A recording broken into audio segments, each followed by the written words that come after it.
Ce cours est aidé Bezrat Hashem à la réussite dans tous les domaines de Myriam, Bat Naomi, Rachel Sarah, Amen ve Amen.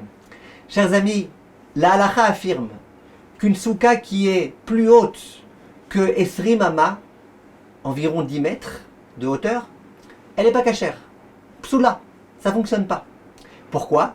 Dit la Gemara, parce que nous on doit être assis à l'ombre du skar et pas à l'ombre des tfanot, pas à l'ombre des barrières qui se trouvent sur les côtés.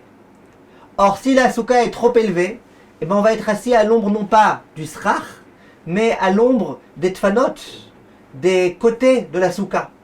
Et ça, c'est pas bon.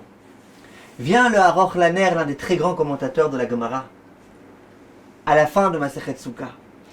Et il dit la chose suivante. Il dit, c'est quoi le sens de cette halakha? Il dit, les tfanot, ça veut dire l'infrastructure dans laquelle on se trouve, les murs autour desquels on est, ça vient symboliser la matérialité. Je suis dans mes meubles, je suis chez moi à la maison, je suis protégé, j'ai des murs.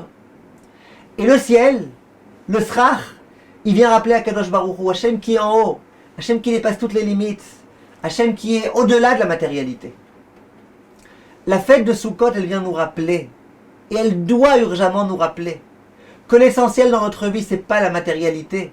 L'essentiel, c'est de lever nos yeux un petit peu, et de voir qu'Akadosh Baruch Hu est là. Et c'est pas pour rien qu'on nous dit dans le Zohar HaKadosh que celui qui se trouve dans la Souka, il se trouve véritablement dans l'ombre de la Shrina, de la providence divine. Des choses extraordinaires sont dites à ce propos. Et Chachamim me disent que même quelqu'un qui n'est pas un grand tzaddik, qui rentre dans la Souka, il devient saint, il devient pur. Ce qu'il faut, c'est regarder toujours vers le haut.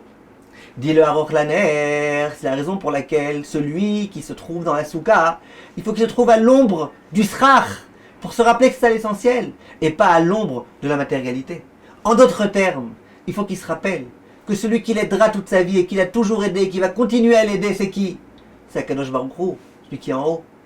C'est pas les murs dans lesquels je suis. Et c'est pour ça qu'on nous dit aussi que pendant cette période de Sukkot, Tse midirat keva veshev bedirat arai, sors un petit peu de ton habitation fixe et va dans une habitation qui ne l'est pas. Oublie un petit peu toute la matérialité. Oublie que tu peux te reposer sur ton compte en banque et sur ton travail et sur ta carrière et sur toutes ces choses-là. Retiens que le seul qui peut t'aider, qui peut te donner la joie, qui peut te faire réussir en tous les domaines, c'est Kadosh Baruch Hu. Kol tov, mes chers amis.